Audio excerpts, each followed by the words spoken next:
कि जो पूजा आपकी हो रही थी वो पूजा तो आपकी बंद हो गई। इंद्र ने कहा ऐसा तो पूजा किसकी हो रही है? नंद के झोड़े की पूजा हो रही है।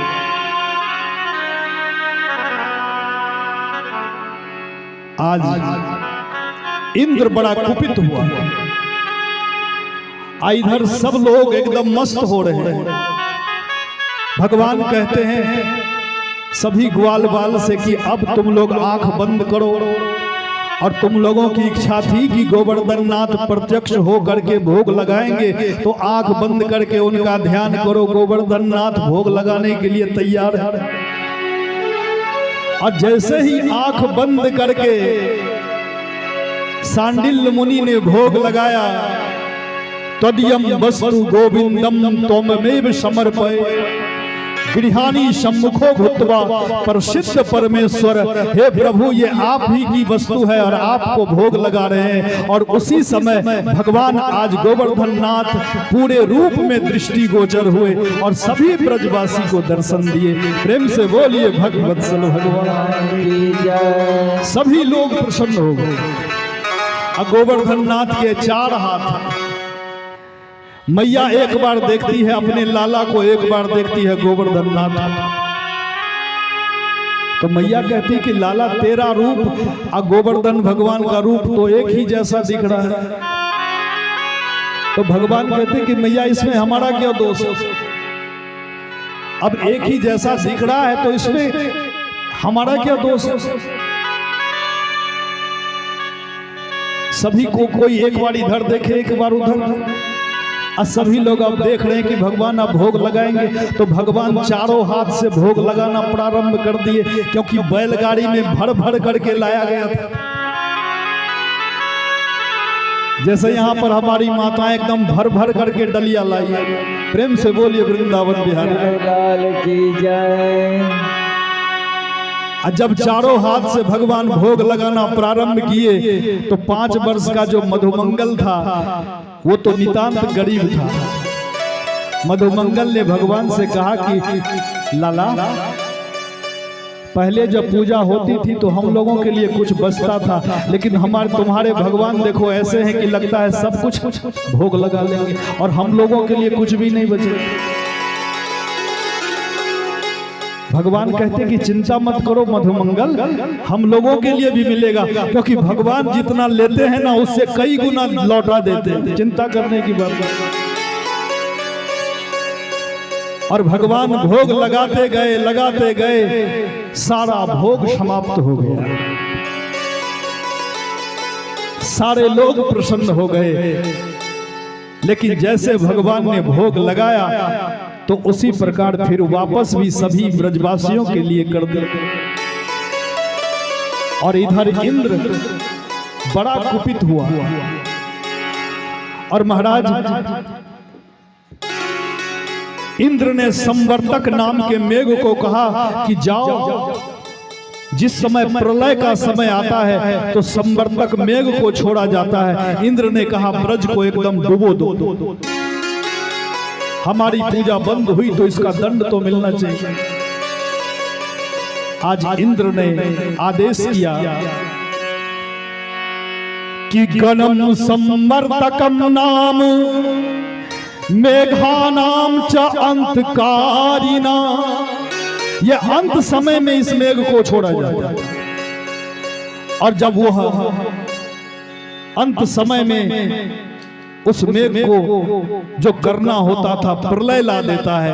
आज प्रलय के समान जब वर्षा होने लगी तो सारे ब्रजवासी तो महाराज व्याकुल हो गए, क्योंकि बूंद बूंद बारिश नहीं हो रही थी। ऐसा लग रहा था कि आसमान ही फट गया।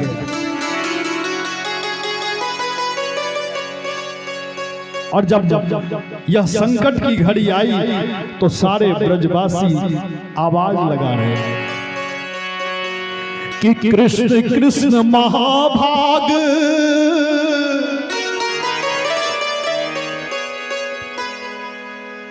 त्वन्नाथम गोकुलम प्रभो।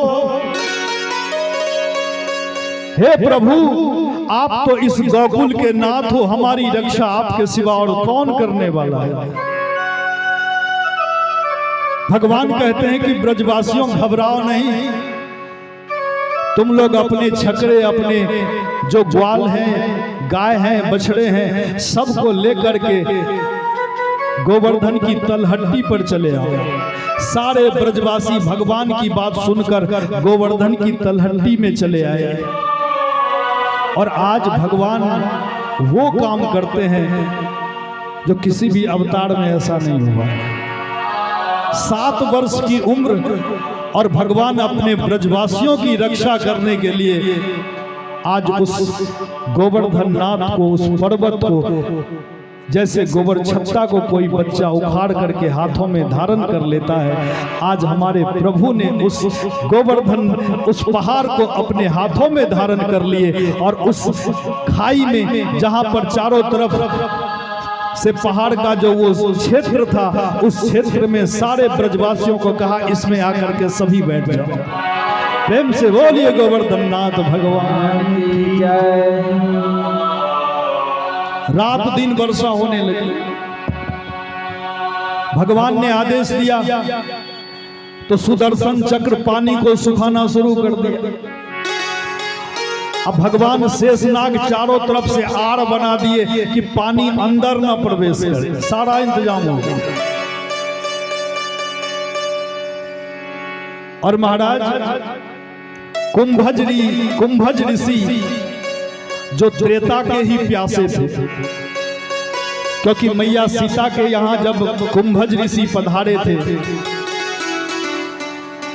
तो माँ जानकी जब कुंभज ऋषि को भोजन करा रही थी तो उस समय मैया सीता का सारा भंडार खाली हो गया, लेकिन कुंभज ऋषि का पेट नहीं भरा, क्योंकि जानकी मैया मन में विचार की थी कि बहुत दिन हो गए कोई संत भगवान को बढ़िया से भोजन नहीं कराया। और भगवान ने अगस्त जी से कहा कि हे संत भगवान, जानकी की इच्छा को आप पूरी कीजिए। सारा भंडार खाली, लेकिन संत भगवान तृप्त नहीं हुए और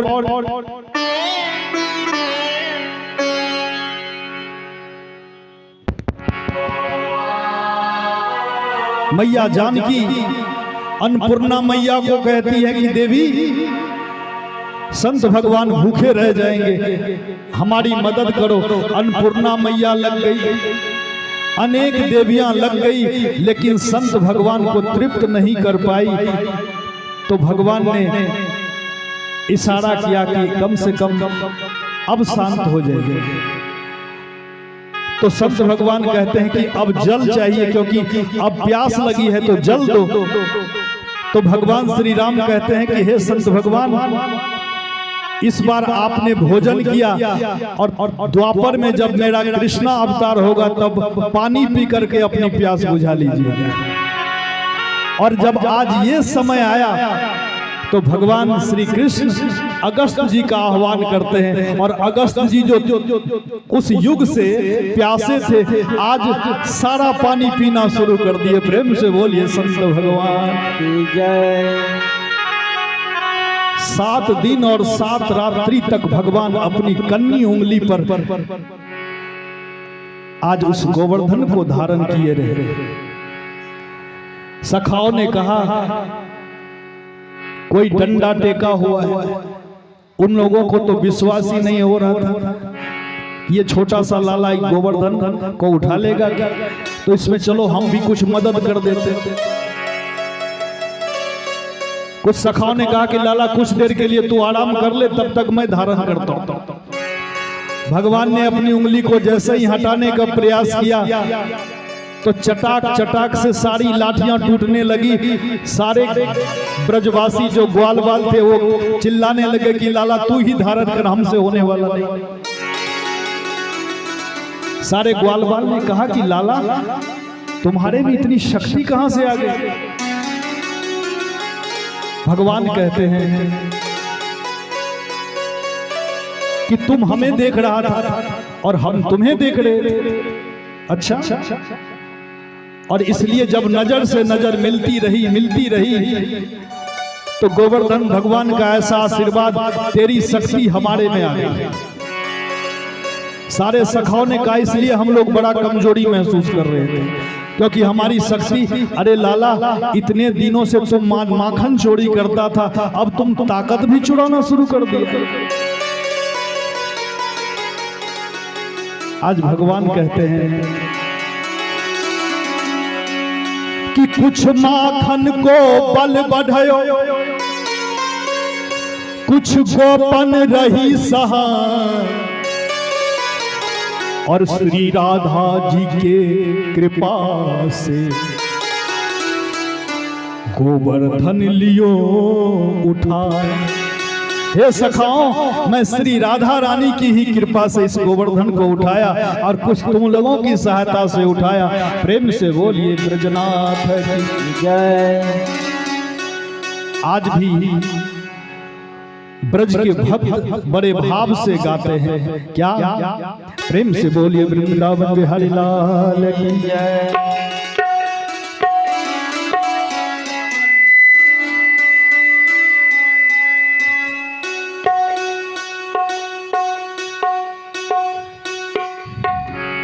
प्रेम से बोलिए ब्रजनाथ भगवान की जय। तो महाराज 7 दिन 7 रात्रि हो गए और इंद्र ने भेजा कि जाकर के देखो ब्रज की क्या हालत है। तो वहां से जब उनके कोई दूत जब आए तो खबर लेके गए कि महाराज क्या बताए, वहां तो धूल उड़ रही है। इंद्र को बड़ा आश्चर्य हुआ और इंद्र भागा भागा ब्रजमंडल आए और आज 10 श्लोकों में भगवान की सुंदर स्तुति करते हैं। और इंद्र भगवान की इतनी सुंदर स्तुति है कि महाराज मत पूछिए कि पिता गुरुस्त्वम जगताम धीशो दुरत्ययः काल उपात दंडः हिताय स्वेच्छा तनु भी समीहसे मानम विधुन्वन जगदीश मानना। हे प्रभु, आप सभी के पिता हो और बालक जब उपद्रवी हो जाता है तो पिता को दंड देने का अधिकार है। आप जो हमने अपराध किया है ये क्षम्य नहीं है और आपको हमें दंड देना चाहिए और उस दंड को मैं सहस्त्र स्वीकार करता हूं। आप जो भी दंड देंगे वो हमारे लिए ही फायदाकारी होगा। क्यों? क्योंकि माता पिता अपनी संतान के हित के लिए दंड देते हैं। हे प्रभु, हमसे बड़ी भूल हो गई। केवल 10 श्लोकों में इंद्र ने स्तुति गाई और महाराज भगवान ने क्षमा कर दिया, लेकिन ब्रह्मा जी 40 श्लोकों में स्तुति गाई, भगवान ने क्षमा नहीं किया। क्यों? क्योंकि इंद्र 10 श्लोकों में स्तुति गाई भगवान और ब्रजवासियों के साथ अन्याय किया था, लेकिन इंद्र ने जो किया तो 7 दिनों तक भगवान और ब्रजवासी एक साथ बैठे रहे। लेकिन ब्रह्मा जी ने जो कर्म किया इसके कारण भगवान को 1 वर्ष का बिछो हुआ और इसलिए भगवान ने उन ब्रह्मा को क्षमा नहीं किया। भगवान इंद्र से कहते हैं कि इंद्र जाओ और अपने अहंकार को त्याग करके और फिर इंद्र का राज्य भोगो। प्रेम से बोलिए वृंदावन बिहारी लाल की जय। और आज शरद ऋतु की पूर्णिमा का दिन आया और भगवान मन बनाते हैं क्या कि भगवान पिता रात्रि शरदोत फुल मल्लिका विक्षरन्तुम मनश्चक्रे योग मायामुपाश्रित। आज भगवान पिता रात्रि शरदोत फुल मल्लिका योग माया का आश्रय लेकर के, ये योग माया कौन है? श्री जी हैं, श्री राधा जी हैं। आज श्री राधा जी का आश्रय लेकर के भगवान आज उन लाखों गोपियां, और गोपी का मतलब है गो भी इंद्रिय है, कृष्ण रसम पीवती इति गोपी, जो 10 इंद्रियों से कृष्ण रस का पान करती है, उसी का नाम गोपी है। और आज जीव और ब्रह्म का मिलन होने वाला है।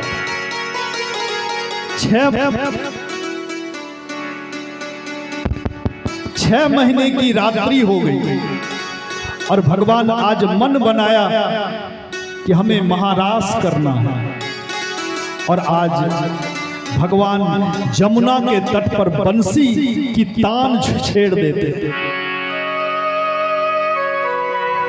कि निशम्य गीतम तदनंग वर्धनम व्रज स्त्रियः कृष्ण गृहीत मानसा आजगमुरन्यो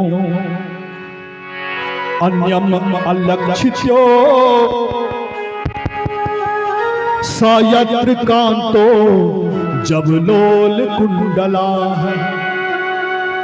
बंसी की ध्वनि को छेड़े तो महाराज बंसी की ध्वनि उन गोपियों के कानों तक गई, और जिस गोपी का जो नाम था, तो बंसी की ध्वनि उस गोपी को उस नाम से पुकार रही है, और गोपी से कह रही कि गोपी तू यहाँ गाय दूहने में लगी है, तेरा कृष्ण तुझे बुला रहा है। और कानों में जब ये शब्द गया तो गोपी गाय दूहना छोड़ करके, काम धंधा छोड़ करके सीधे भागी कहां? जहां पर भगवान कृष्ण बांसुरी बजा रहे। कोई अपने पति को परोसा लगा रही, और तभी बंसी की ध्वनि कानों में आई कि गोपी तेरा कृष्ण तुझे बुला रहा है और तू पति में लगी हुई, तेरा जन्म इसीलिए हुआ है। और कानों में जब ये स्वर गया तो गोपी आज सब कुछ भूल करके सीधे भगवान के पास चली गई। कोई कपड़ा बदल रही थी तो महाराज नीचे का ऊपर का सब कुछ पहन ली, और साड़ी जब पहनना शुरू की तो उसी समय कानों में स्वर गया गोपी तू सजने धजने में लगी है, तेरा कृष्ण तुझे पुकार रहा है। और गोपी जैसे थी अस्त व्यस्त अवस्था में, वैसे ही भगवान के पास पहुंची। कैसा प्रेम है! एक गोपी जब जाने लगी तो उस गोपी के पति ने घर में उस गोपी को बंद कर दिया।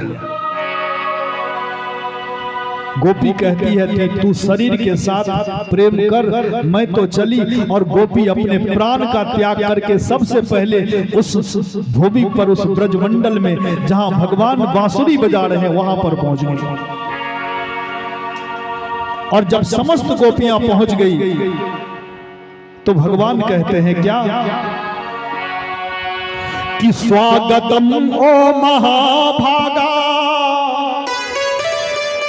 प्रियम किम करवानी बह।